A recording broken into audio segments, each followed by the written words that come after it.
y un miembro clave del equipo que construyó el B-58 Hustler, que era el avión más rápido del mundo.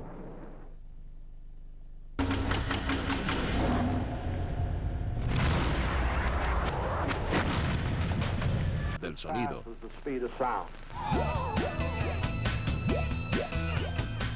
Pero Walt Whitmar no solo diseñaba aviones a reacción. A finales de los años 50 le dieron un proyecto asombroso, el de diseñar un avión que fuera invisible. Es decir, invisible para el radar.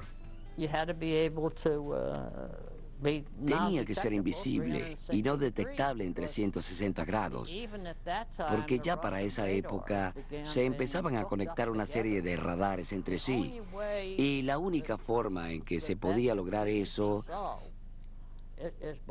era inventar alguna cosa que tuviera la forma de un platillo o de un disco. En otras palabras, Bob tenía que construir un platillo volador, porque los militares sabían que con esa forma sería un aparato volador furtivo y perfecto. El radar puede detectar a un avión convencional porque en su superficie tiene ángulos rectos en los que rebotan los rayos que emite el radar. Pero si estos chocan contra un disco o platillo volador, la señal regresa de forma confusa y difusa. La idea de tener un aparato volador invisible al radar causaba un gran revuelo en los círculos militares hasta que un día unas personas desconocidas fueron a visitar a Bob. Cuando fueron a verme, yo no sabía quiénes eran. No me dijeron, oye, venimos aquí de parte de la CIA, mira mi placa. Y me hicieron miembro del club. No sabía que eran agentes de la CIA. Eso demuestra hasta qué punto todo era un secreto. Y en verdad, la CIA estaba aún más misteriosa que de costumbre porque no solo luchaba contra los enemigos de Estados Unidos, sino que ellos se peleaban entre sí. Era un pleito secreto contra la Fuerza Aérea para ver quién dirigía el proyecto de los aviones espías. Esa gente miente y hace trampa. Finge otra identidad. Por ejemplo, para reunirme con ellos, tenía que ir a unos edificios de Washington que estaban a medio construir. Mis pasajes aéreos tenían un nombre falso. Era muy difícil para mí y para mi esposa tener que vivir todo eso, porque se rodeaban de un montón de mentiras y uno no podía distinguir lo que era real de lo que era falso. Bob aceptó a regañadientes trabajar en el proyecto de diseñar un objeto volador en forma de platillo que fuese invisible ante el radar. No volvería a hacerlo nunca. Tener que vivir en esa clase de ambiente. Uno no podía hablar con nadie más que en ciertos sitios que ellos escogían. El proyecto era tan secreto que se suponía que no existía. Es una condición de negación total que se conoce con el nombre de Proyecto Negro.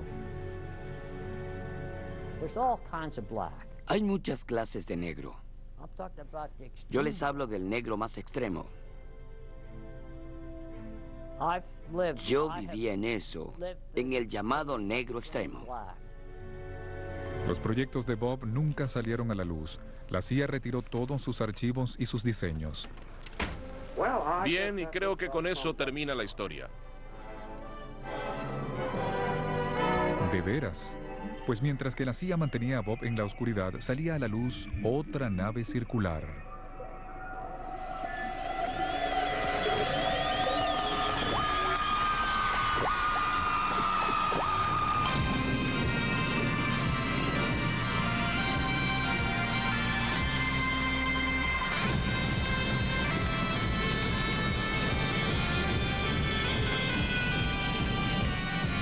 En 1961 se presentó al mundo algo que se llamó el verdadero platillo volador, inventado por un hombre llamado John Frost.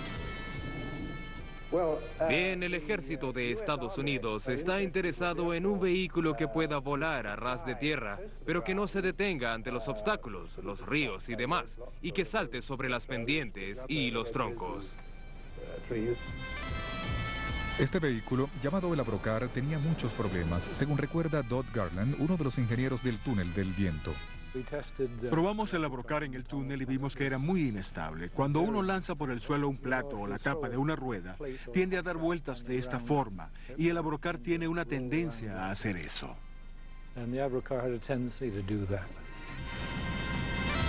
De hecho, cuando el Abrocar fue presentado en público, el proyecto en sí ya se había abandonado. La verdad es que el Abrocar no tenía nada que ver con un platillo volador, más bien fue el primer aerodeslizador del mundo. Y también fue un resultado accidental de un proyecto mucho más secreto y ambicioso que sí tenía mucho que ver con los platillos voladores. Una pregunta, ¿creen los platillos voladores? Claro que no. No en el sentido que la gente cree, que vienen de Marte y otros planetas. No. John Frost no creía en los discos voladores de Marte, pero sí en los platillos voladores, ya que estaba construyendo uno en secreto.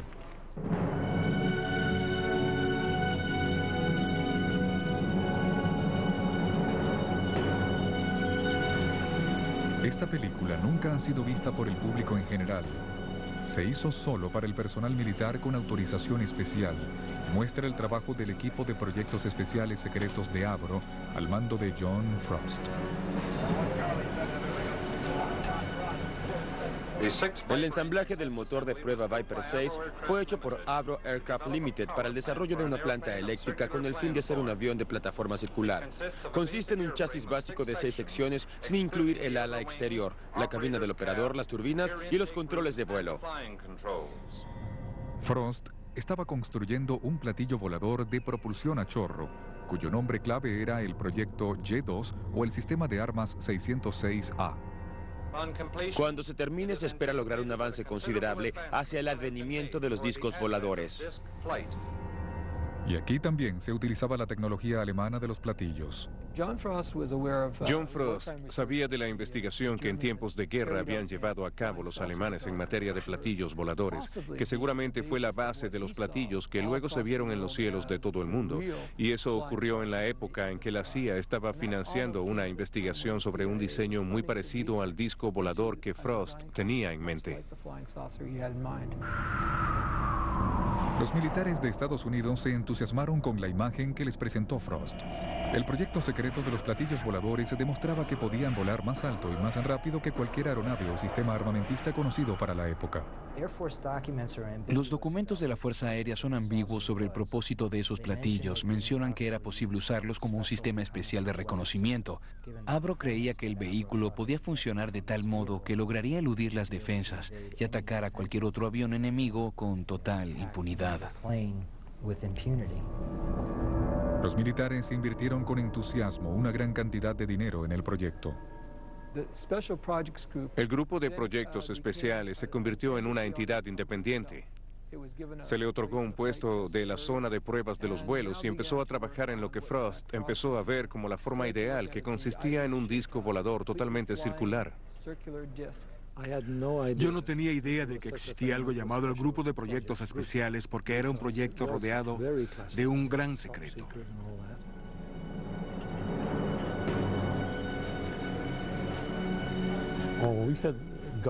Todo el tiempo había guardias en todas partes.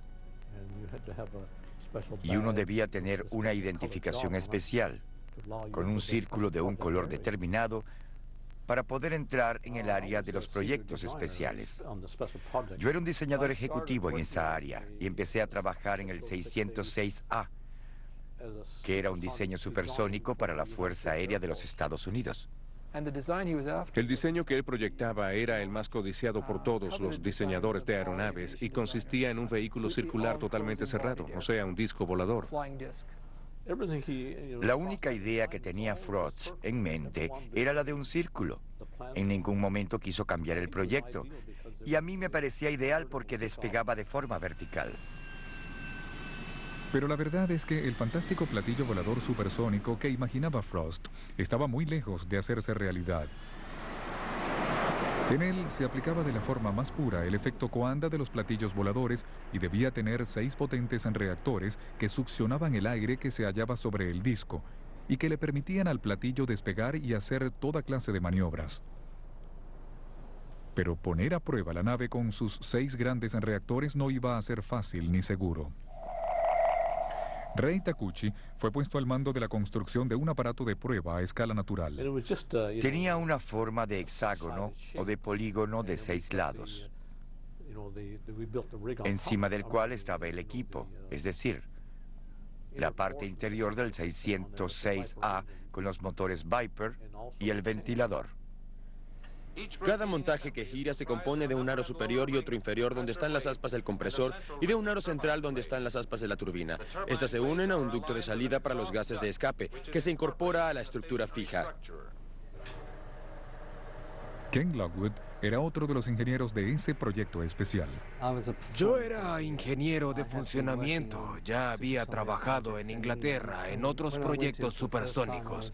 Pero cuando entré en este me pareció increíble, ya que era un proyecto muy poco convencional.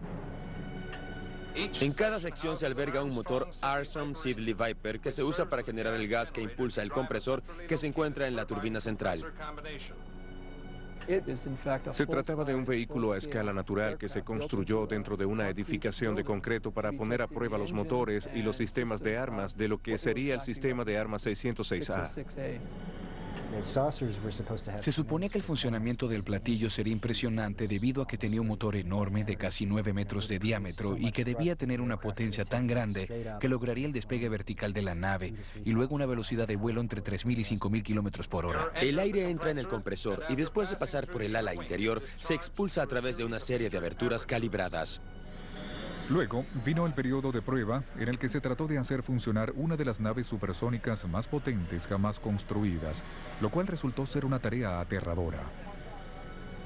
Como precaución de seguridad durante el funcionamiento del aparato, el rotor se encuentra dentro de un tanque protector de acero.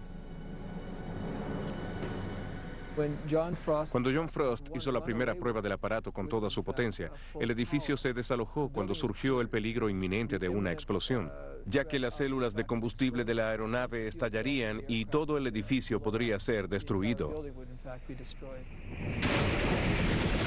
Fue un momento aterrador. El motor perdió el control y estuvo a punto de destruir el proyecto completo del platillo. Todo el mundo huyó a la parte de atrás del edificio, menos una persona. Uno de los ingenieros que se encontraba ahí entró en el local y simplemente arrancó la manguera de combustible que alimentaba el motor. Luego se consideró que activar el motor era un peligro y el proyecto fue abandonado.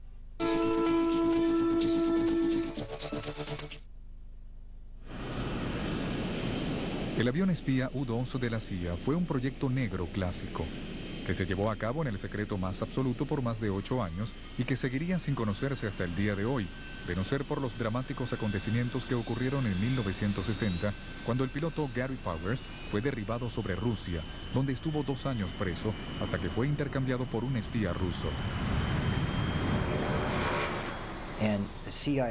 Según la historia que cuenta la CIA sobre el proyecto del U-2, el 50% de los supuestos platillos voladores observados eran el avión U-2. El U-2 volaba en el límite entre la atmósfera y el espacio, mucho más alto que cualquier otro avión conocido. Por eso, cuando se lo veía de refilón, sobre todo desde otro avión, causaba asombro y temor. Pero lo que se probó con el incidente del U-2 fue que, a menos que la aeronave se estrellara, el cuento de los platillos voladores extraterrestres era estupendo para encubrirlo. Y si además la nave secreta era un platillo volador, se podía mantener la ficción por muchos años. Me asustas cuando dices eso. El platillo de Frost desapareció en el agujero negro del secreto oficial. Y los aficionados a los platillos voladores se volvieron a calentar los motores. En Washington, un grupo no oficial llamado NICAP, siglas en inglés de Comité Nacional Investigador de Fenómenos Aéreos, dio una rueda de prensa para reabrir el viejo pleito con la Fuerza Aérea. NICAP era el grupo que defendía la teoría de los platillos voladores extraterrestres y su jefe era el mismo escritor de relatos de ficción que había lanzado la idea en una conferencia de prensa en el año de 1952 y 14 años después seguía a la caza de extraterrestres. El mayor Donald E. Kehoe, director de NICAP y oficial retirado de la Marina, insiste en que la Fuerza Aérea sabe más de lo que dice. Hay alguna clase de aparato que nos está observando. Su tecnología es mucho más avanzada que la nuestra y seguramente controlado por una civilización muy superior a la nuestra. Y nuevamente, un comité del Senado citó a los voceros de la Fuerza Aérea que afirmaron que ellos no ocultan nada, según dice el secretario de la Aviación, Harold Brown. No hemos ocultado nada. El asunto parece muy claro. Los aficionados acusan a los militares de ocultar una inminente invasión de extraterrestres y los militares lo niegan.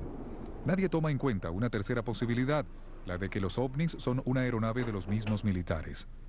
Y por suerte para el gobierno, esos aficionados entusiastas están muy bien organizados. Creemos que los ovnis son reales, que vienen del espacio y son controlados por seres inteligentes. Pero NICAP no era un producto del azar. Dicha organización era dirigida en secreto por hombres como Roscoe Hillenkoetter, primer director de la CIA, y por el agente Better Joe Carvalho. El primer gerente de NICAP fue Nicholas de Rashford, miembro de la División de Guerra Psicológica de la CIA, y luego cuando Keyhoe renunció como presidente de NICAP, lo sustituyó Joseph Bryan, otro miembro del personal de Guerra Psicológica de la CIA. ¿Pero qué debemos pensar sobre Keyhoe? Esos objetos son naves interplanetarias.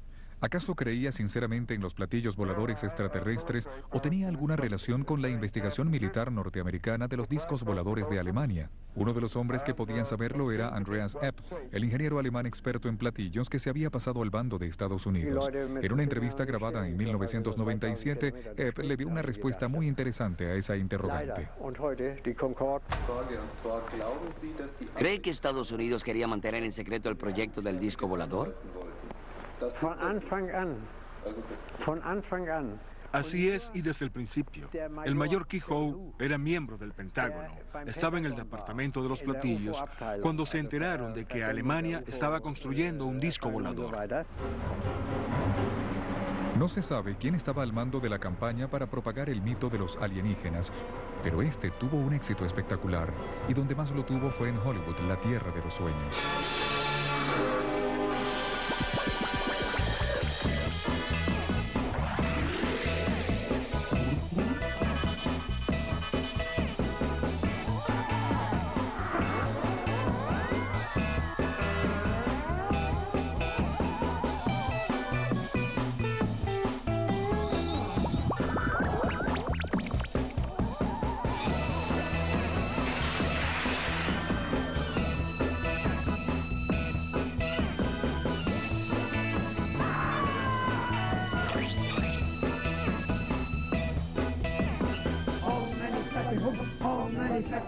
Donde impulsó una nueva religión.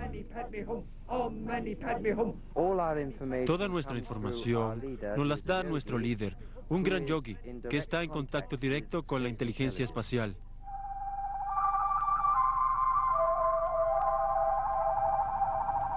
Somos sus amigos. Somos amigos. Pónganse en contacto con nosotros. Y el 11 de noviembre de 1987 hicieron contacto. Todo empezó cuando un empresario de éxito llamado Ed Walters vio una extraña luz sobre su jardín. Y con su cámara tomó esta fotografía. Esa fue la primera de muchas observaciones de platillos que se harían en los años siguientes. ¡Oh, santo cielo! ¡Lo voy a seguir, lo voy a seguir! Cuando se ampliaron las imágenes, mostraban algo que tenía un gran parecido con los platillos voladores. Esos discos fueron vistos por cientos de personas que iban desde policías hasta sacerdotes. ¡Mira, ahí están! ¡Mira, mira, allí! Algunos de los testigos más entusiastas llegaron a afirmar que habían visto a los extraterrestres, hasta que un hombre vio las fotografías y llegó a una conclusión muy distinta, pues sabía bien de lo que se trataba.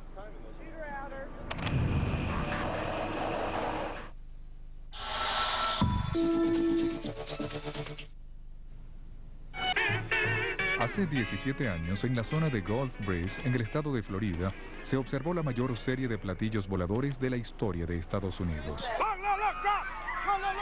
¡Mira, mira ahí!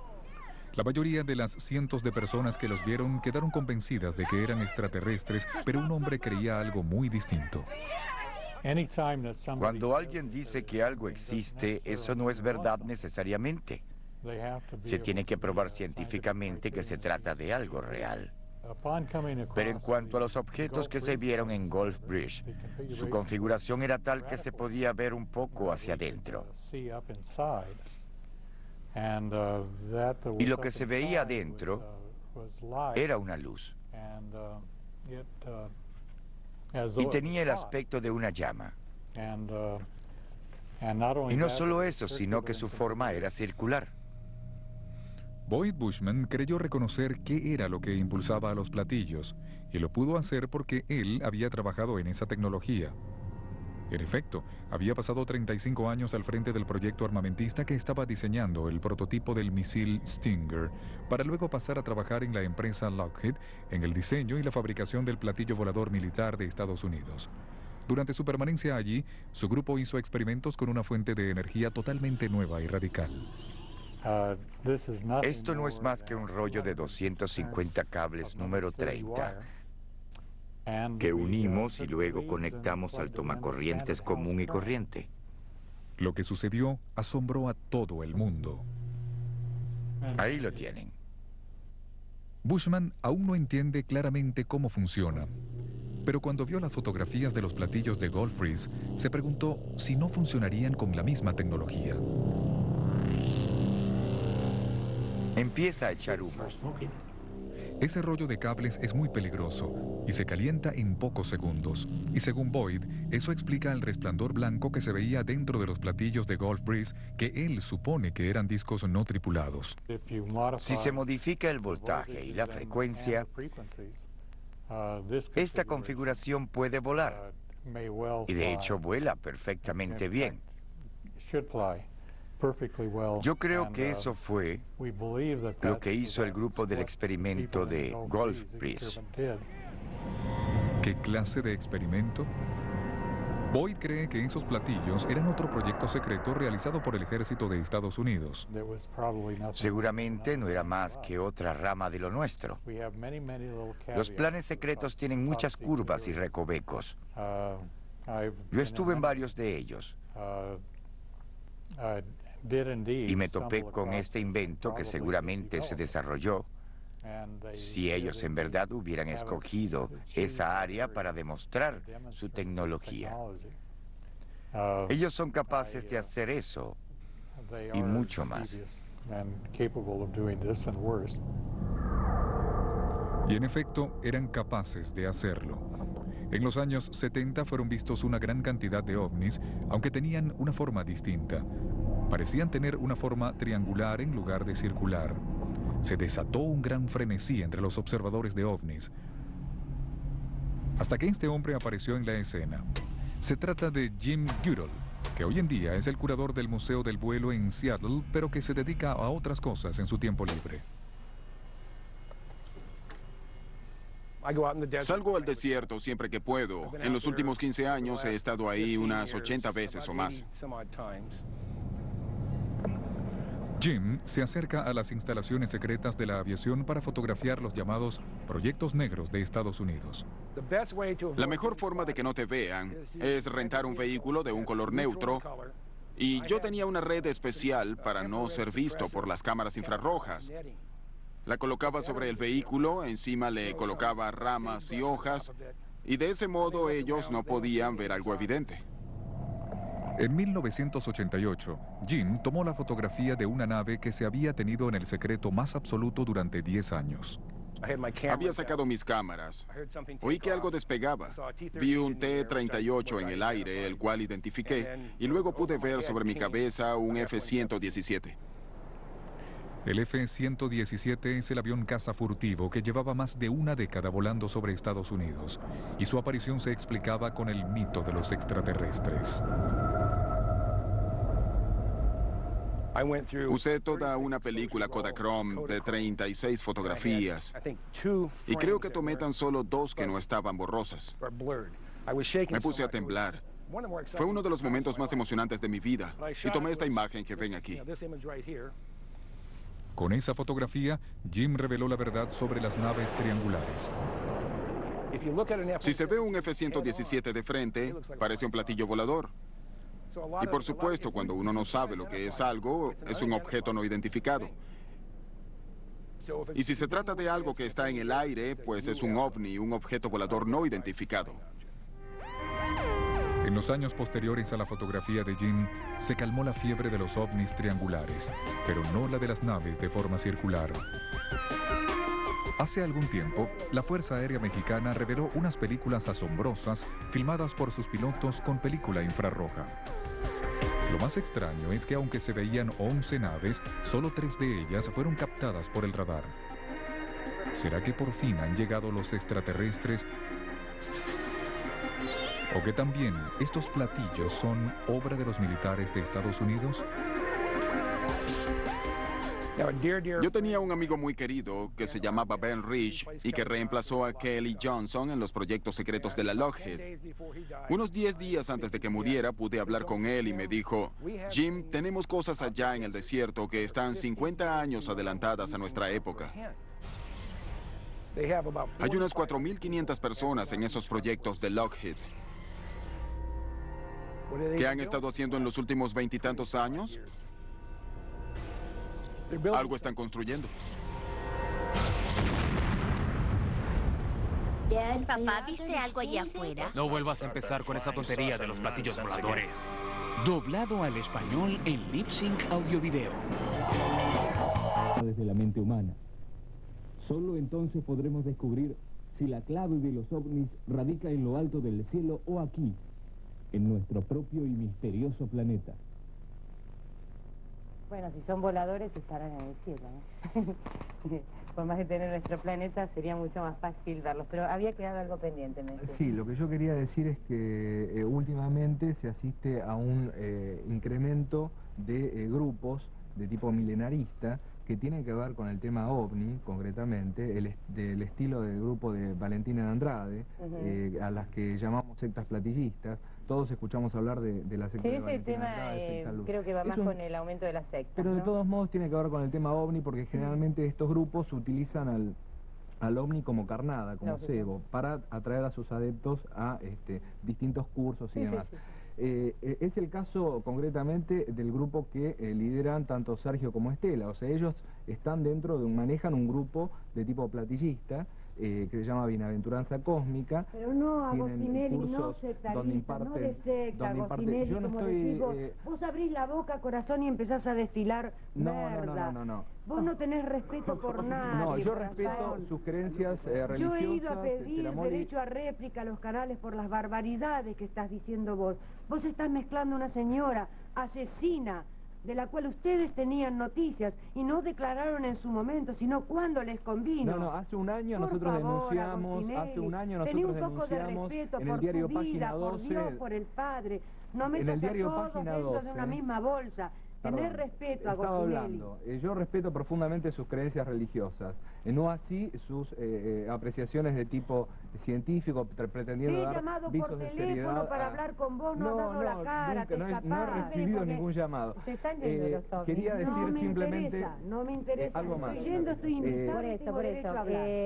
Quería aclarar, redondear una cuestión sola. Evidentemente, la secta de Valentina de Andrade, que es una secta platillista, no es igual a el culto Bienaventuranza Cósmica de Estela. No es un culto. culto. ¿Qué estás diciendo, Perdón. También hay un montón de sectas que se basan en la creencia de Jesús. Me estoy basando en testimonios de ex miembros. Son rituales que tienen lugar en los... A ver, ¿qué rituales? La tribuna, por favor, puede hacer silencio. Concretamente, el enunciado, si me dejas hablar, el anunciado concreto es que el mundo se termina, que llega a su fin, que hay que prepararse para un plan de evacuación. No estoy tocando de oído, son testimonios de gente que estuvo dentro del grupo. Nosotros hablamos, perdóname, Apocalipsis 1.3 dice: bienaventurados los que leen y comprendan estas escrituras, y lo que escrito en ellas está. ¿No es cierto? Nosotros nos basamos en eso. Y no hablamos de ningún fin del mundo, sino del comienzo de una nueva era, con una raza mucho mejor, mucho más superior que esta raza nefasta aria. Sí, Esta raza somos la raza ¿Cuál es aria, la raza? 26.000 años. La que gobierna este planeta. Por supuesto. Nosotros. Es cada 26.000 años. Tiene un comienza... sesgo, tiene un sesgo filonazi lo que estás diciendo. Cada disculpame. 26.000 años, termina una raza y comienza otra raza. Esto es astronómico. ¿Qué es astronómico, perdón? Termina una raza y comienza otra. Nosotros no hablamos sobre el fin del mundo, sino una nueva era de amor y de luz. Si no querés esa era de amor y de luz... Romanio, ¿qué opina de esta discusión? Sería interesante. Un minuto. No, yo creo que nos estamos yendo... Estoy muy triste por la pérdida de tiempo. Soy un comandante de línea internacional, trabajo a nivel de academias nacionales de ciencia con la Unión Soviética, con Estados Unidos. Tengo los informes de los militares de Norteamérica que denuncian cómo se tapó, se ocultó, se negó, y los intereses oscuros, nefastos, que trabajan contra Dios y contra Jesús para hacer prevalecer las armas, las drogas, la corrupción, para tratar de tapar el tema ovni que lo acerca al camino espiritual, a la conciencia crística del hombre, perdón que tengo un caramelo, y le enseña que la única riqueza del hombre está dentro de su propia conciencia, y que a través del acatamiento a las leyes divinas de ese supremo creador Dios y de su Hijo directo, Cristo Jesús, a través de los 10 mandamientos, el hombre va a llegar a ser un ser humano como corresponde, a desarrollar una nueva conciencia crística, a terminar con la mentira, con la corrupción, con las drogas, con la pornografía y con un conjunto de factores que son los que han llevado a la humanidad al estado de corrupción total en que vive toda la humanidad. Perdón, Romanio, a mí lo que yo no entiendo es que preferiría dejar la cosa más en lo científico, poner la fe o la creencia en determinadas cosas, los científicos mezclarla los militares. Con el tema ovni, con esto el es lo tema científico, no acá existe, está. creemos o no creemos en esto. Bueno, yo creí que ustedes se iban a referir ahora, por ejemplo, en el año 1963, en neurología de la Universidad de Washington, estábamos investigando qué cantidad de neuronas tenían los cadáveres tripulantes extraterrestres. Sí. Pero no venir acá a pensar si uno cree o no cree. Por eso estoy diciendo. Lo que interesa es saber por qué ciertos niños tienen 2, 3, 4, 10.000. Con todo respeto lo escuché. Ahora exijo el mismo respeto que me escuche. Yo viví 7 años, trabajé a nivel universitario. Acá hay un currículum de 44 años a disposición suya y de todos los que quieran, y trabajamos. ¿Por qué, por ejemplo, un ser humano normal como nosotros nace, sabe que nacemos y morimos con la misma cantidad de neuronas, muere con 10, 12, 15 mil millones? Einstein tenía 75.000, y los tripulantes extraterrestres, a vez de tener 125.000 neuronas, tenían otra glándula acá debajo del ombligo y otra acá, que era de la conciencia superior. ¿Por qué eso no se muestra? ¿Cómo no se muestra? No, pero cambian no las estructuras de la humanidad. Cambia la estructura religiosa, cambia la estructura social. La religiosa yo no creo que la pueda cambiar. Como lea ese informe que los militares de Norteamérica denuncian cómo fueron presionados y obligados a callar. No, yo sé, por ejemplo, porque eso lo he vivido yo, he estado con los astronautas cuando fueron los 10 años, los 10 años de la llegada del hombre a la Luna. Ellos tienen absolutamente prohibido hablar. No puede hablar ninguna. El JANAP 202/600, 10 años de cárcel y $200.000 de multa. Ahí está, pero léanlo, yo les pido.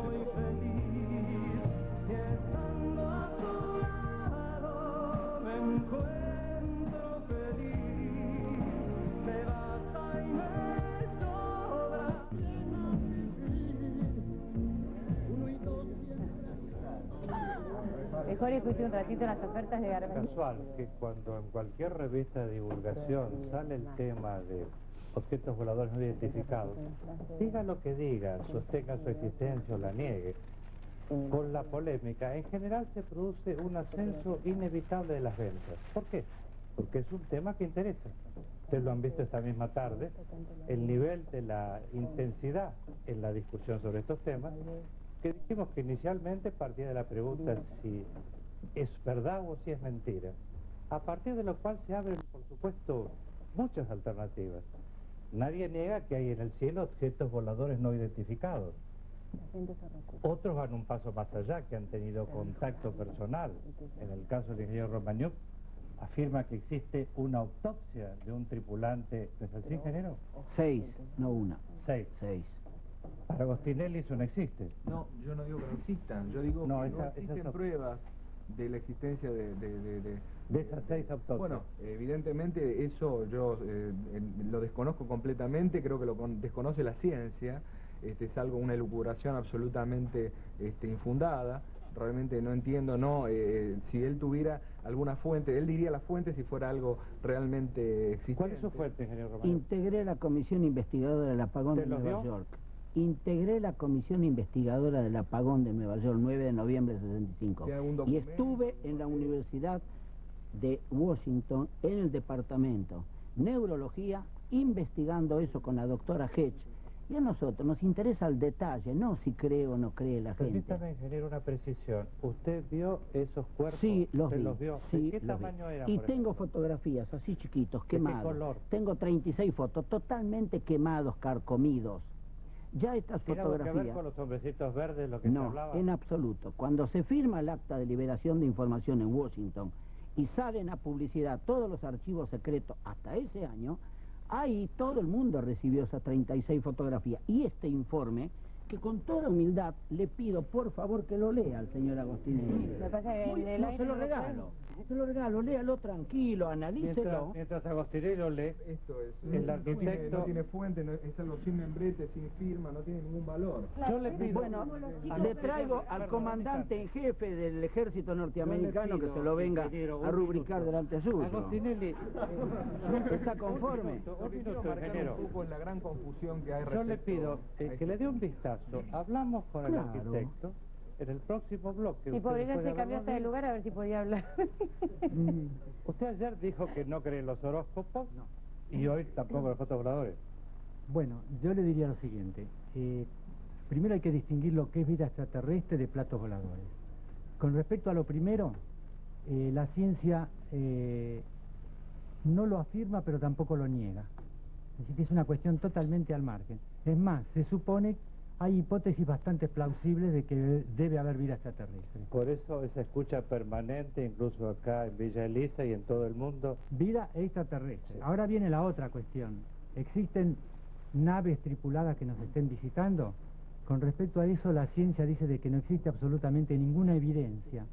Y yo quisiera dar un ejemplo práctico para que la gente un poco se ubique en la realidad. Porque si nosotros decimos que hay platos voladores, de algún lado vienen los extraterrestres, hay un origen. Vamos a suponer que vienen desde una estrella cercana, de un planeta de una estrella cercana, 46 años luz.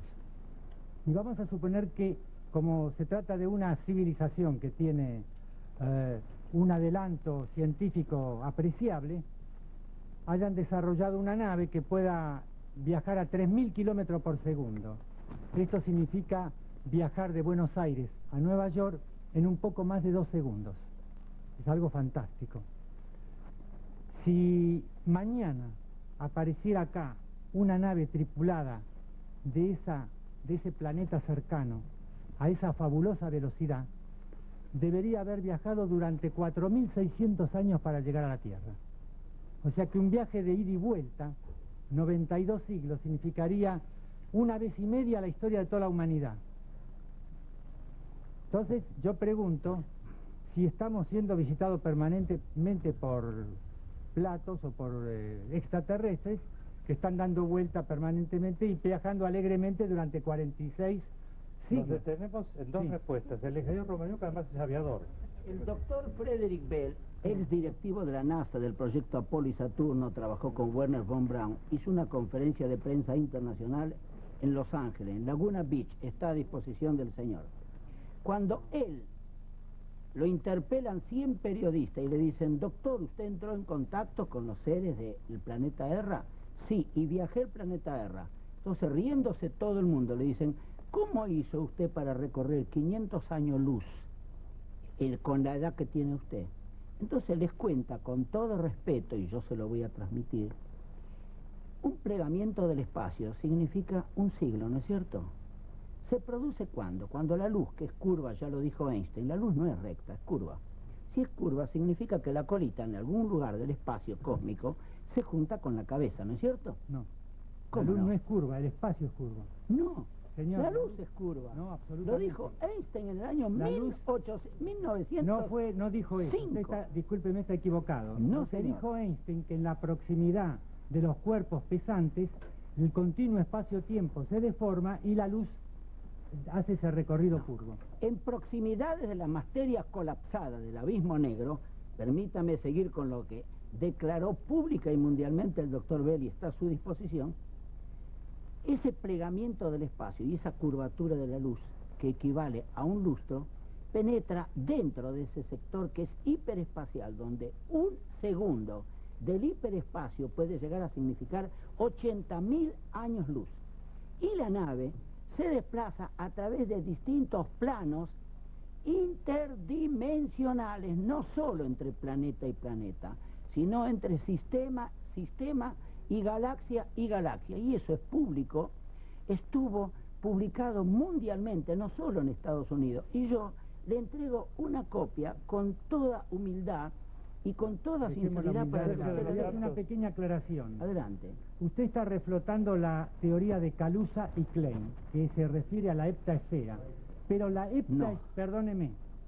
heptaesfera es un punto casi adimensional, o sea que es menor que una partícula subatómica. ¿De qué manera se puede trasladar una nave por dentro de una partícula subatómica? Es todo fantasía. No, señor. El neutrino, que está configurado como la partícula insólita y desconcertante, supera centenares de veces la velocidad de la luz, porque todo esto nos está superando nuestra capacidad de no es una pelota de fútbol. No, me lo planteó y mi obligación es responderle. Yo creo que... ¿Por qué nuestro Sergio no tenía micrófono? Lo escuchamos ahora. Yo creo que estaban en un plato volador. Queremos tratar de demostrar cosas que no son de este mundo con palabras de este mundo. Yo creo que ¿qué es lo que le da la capacidad a los hermanos mayores del espacio, extraterrestres, como quiera llamarle, de manejar ese tiempo, no tiempo, que es un tiempo espiritual, no material? Entonces caemos en lo que antes decía Agostinelli. Hay un plano científico convencional. Muy limitado, que nosotros, los seres humanos, no podemos llegar a manejar por falta de amor universal. La jornada es agradable como aquel verano en Villa frente al mar. Una joven grita a un perro que no ensucie su vereda. Pasa un 35. Más uno a la vuelta de la esquina, valga la redundancia. Yo creo que lo que me interesa de este bloque que me tocó a mí es enterarme qué entendieron todos los que están acá de lo que se ha hablado hasta el momento. ¿Puedo opinar? Saquen una hoja. ¿Puedo opinar yo? ¿Puedo opinar? ¿Usted puede opinar? Por supuesto que puede opinar. ¿Porque no ha opinado aún? Nada, porque yo estoy escuchando y no entendí nada hasta ahora. Bueno, a ver. Mire lo que le digo. Yo escucho lo que me dice, dígame. Yo tengo sexto grado cumplido, ¿no? Con esto le quiero decir que no soy tan analfabeto. Pero recién estoy escuchando acá, hay 5, con todo el respeto que se merece, 5 personajes acá, y yo no le entiendo nada, porque si no se entienden entre ellos, imagínense que nosotros no nos podemos entender. Yo pienso esto, yo creo nada más que en Dios. En las demás cosas no creo. Porque yo para creer tengo que salir del canal ahora, y por ejemplo en el parque de enfrente, que baje un plato y que bajen los marcianos, ahí lo voy a creer. Porque acá, un momentito, estoy hablando yo, después opina vos. Señor. Estoy hablando yo, después vos me contestás. No, escúchame, me contestás. Yo creo en Dios. Joven del pelilargo. Un momento, vamos a organizarnos, ¿sí? La que da la palabra en este bloque soy yo. Me llamo Luisa, mucho gusto. En cualquier momento, cuando el señor termine, si no es muy largo, y no lo corto, te voy a dar la palabra a vos. Bueno, gracias. Yo no digo que sea verdad, que sea esto. Yo tengo mi opinión, mi política. Yo no creo. Usted ver para creer. Claro, yo tengo que verlo para creerlo. Bueno. Porque acá estamos viviendo en este país de mucha fantasía. Bueno, punto. Gracias. Señor de la Coleta. No, simplemente, o sea, el señor dijo que él lo único que creía era en Dios. y que no creía en un extraterrestre o en un plato volador o lo que sea porque no lo había visto. Pero que yo sepa, hay millones de personas que creen en Dios porque cuando eran chiquitos le dijeron, hay un Dios hacia arriba, se lo pintaron como un barbudo con sotana, en vez de decirle que es una inmensa bola de energía creadora, que de esa inmensa bola de energía tenemos un pedacito cada uno. Eso es lo que vos crees. No es un barbudo. Respetá que no es un barbudo. No. Vos dijiste un barbudo. Respetá a la... A ver, 30 segundos. 30 segundos. Sí. A ver. No, bueno, perdón, yo tengo 20 años, durante mis 20 años y 17 de educación católica le dije barbudo y nunca me pasó nada mal, o sea que... Pero estás mal, como... Bueno, cada uno le dice como lo siente. Si lo dice de un lugar de respeto, vamos a respetarlo. Que lo diga así. Y lo dijo con respeto. Sí, yo lo digo con total respeto. Bueno. Con total respeto porque es lo que me hace mover y vivir a mí. A ver, acá hay una señora que opina. Ay, perdón, te pisé. Cierto. Muy bien. A ver. Jesús. Ojo. Silencio, que está hablando la señora. Sí. Es una advocación. Es distinto. ¿Y usted qué opina de los ovnis? Es relativo. ¿Y esto qué quiere decir? No sé, puede ser que un día crea. A partir de lo que escuchó hoy acá, de lo que dice el profesor Romagnuc, de lo que dice Agostinelli... Creo la palabra de todos. ¿Cómo? Creo la palabra de todos, hay que sacar conclusiones. Pero es imposible creer en A, en B y en C. Una cosa muy chiquita, pero dejaste agregar. Un segundito, usted ya ha hablado. Este sector, ¿ustedes han hablado? Este sector no ha hablado. Bueno, ¿usted sí? Una cosita, ¿se puede mezclar Dios con los ovnis?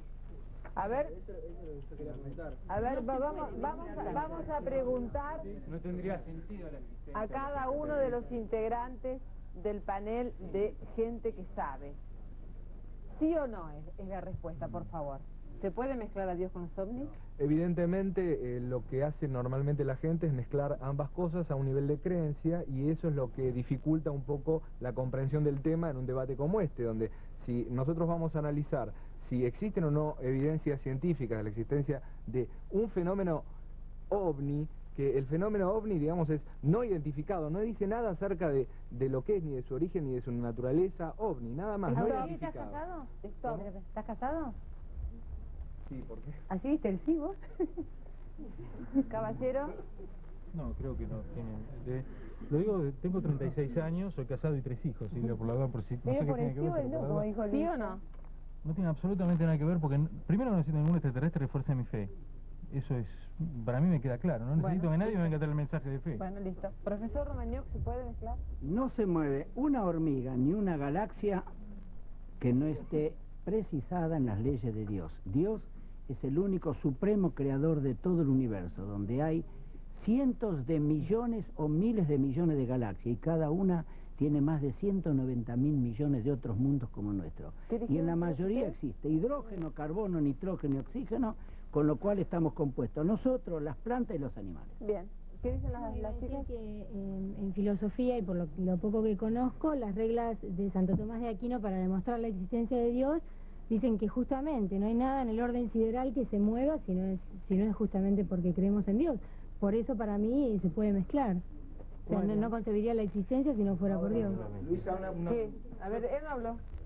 Sí. Yo no escuché por ahí que decían que los extraterrestres venían a hacernos como el mensaje de salvación, como un mensaje de Dios. ¿Por ahí dónde escuchaste? ¿Por ahí en la calle o por ahí acá? Por ahí en un tipo en Córdoba que me dijo, así, así, que Dios vive en Júpiter. ¿Pero que era una conferencia? Explica un poco más. No, eran unos carteles ahí en la ruta de omnilogía, entramos, fuimos a ver, el tipo empezó a hablar, tenía testimonio de Argentina que decía que no sé qué cosa. ¿Qué decía? Y que en Argentina, por ejemplo en Córdoba, hay muchos testimonios de ovnis. Pero él, ¿qué decía en esencia? ¿Qué era lo que te quería decir? ¿Qué te quería contar a vos? La existencia de los ovnis y que está relacionada con Dios. ¿Y a vos cómo te afectó eso? Nada. ¿Le creíste? No sé.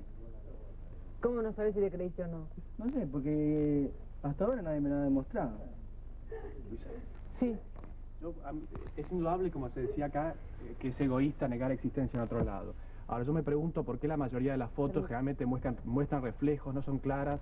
¿Dónde están las 36 fotos de los monstruos que dicen que la NASA las tiene guardadas? ¿Por qué la gente que tira estas cosas es tan precisa o tan técnica o tienen cara de loco de repente? O sea, uno no se puede asir mucho a los testimonios, a las fotos, a las cosas, porque no hay pruebas, no digo negarlo. ¿Qué pasa? ¿A quién te referías con lo de cara de loco? Hay muchos. Pero nadie que esté presente en este lugar, espero. Quiero creer que nos vamos al corte y...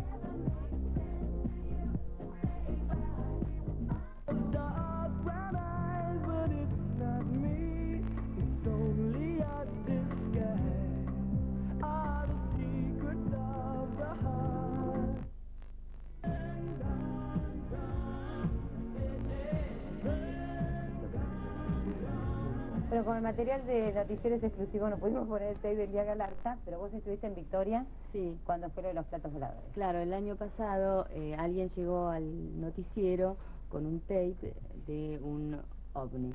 Entonces salió un equipo para Victoria, compuesto por Arrieta, ¿está?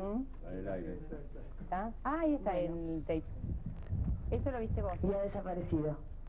Y aparece nuevamente. 3:35 de la mañana en Victoria.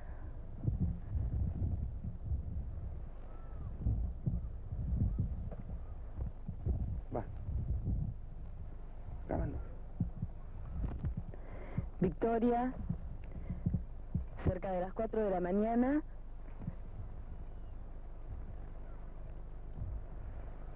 Tenemos en cámara el ovni.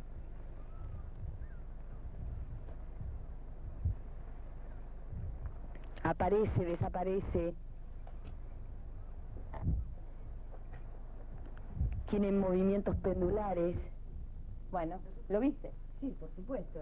No solo yo, lo vio Arrieta, Estiuso y todo el pueblo de Victoria. Porque cuando llegamos, desde el intendente hasta el último poblador estaba conmocionado por el tema. Muy bien, llamaron científicos. ¿Qué fue lo que pasó? No, se buscó gente que diera alguna explicación, pero para estos temas no hay todavía explicación, no la hay. Yo creo que van a pasar muchos años para que definitivamente quienes saben y tienen que hablar del tema lo hagan. Mientras tanto, seguiremos viendo. Perdóname, porque la explicación, como vos bien dijiste, no es científica, es álmica. Es la comunicación que uno pueda tener con ellos. Y yo, antes de terminar este programa, quiero decir que el mensaje de nuestros hermanos, y digo hermanos porque soy hija de Dios igual que ellos, somos todos hijos de Dios, es el desarme, no a las bombas nucleares, no más a Sarajevo, no más los chicos muertos de hambre, no más Sudáfrica. Esa es el mensaje constante de nuestros hermanos extraterrestres. Ellos no van a permitir de ninguna manera que se apriete el famoso botón colorado, porque allí sí bajarían con Jesús al comando de todas las naves.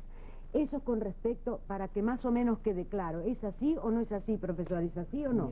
Ese es el mensaje de nuestros hermanos, momentito, de nuestros hermanos extraterrestres. Como muy bien dijo acá el joven, Dios es una energía, por eso somos todos hijos de Dios. Y Jesús y María, por eso no lo llevo colgado en la cruz, está trabajando con las hermandades para que no se produzca este holocausto terrible al que vamos todos camino, despacito, despacito, cada uno desde lo suyo. Por eso quisiera que no se tome a risa y que terminemos nada más que en serio y con mucho respeto.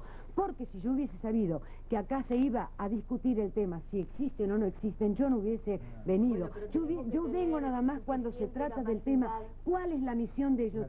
¿Qué es lo que ellos están haciendo? Tenemos que ser amplios para comprender que hay gente que todavía no ha llegado. Mamá, es álmico nada más. No, pero hay gente que no. ¿Puedo agregar una cosita chiquita? Hay dos cosas muy ciertas, que una es que el hombre tiende a escapar de todo aquello que le puede cambiar el rumbo de su vida. Eso es seguro. Todo aquel que piensa, y si yo iría y haría esta carrera o esto, por ahí no lo hace por miedo. Eso uno. Y segundo es otra cosa. Es mucho más fácil ridiculizar que investigar, pero nunca tan provechoso. Muy bien. Entonces, para toda aquella persona que dice, yo no creo en esto, perfecto, yo respeto al que no cree, pero que el que no cree, que no opine. No, que puede opinar, claro, perdón. Puede opinar, que te respete a vos. Perdón, quise decir que te respete a vos. Quise decir esto. Una cosa. No crees, no opines, no hables, no digas esto. No, que respeten lo mismo que vos pensás. ¿Cómo sabe ella todo lo que... Escuchame una cosa, si están hermanos de todos, ¿no?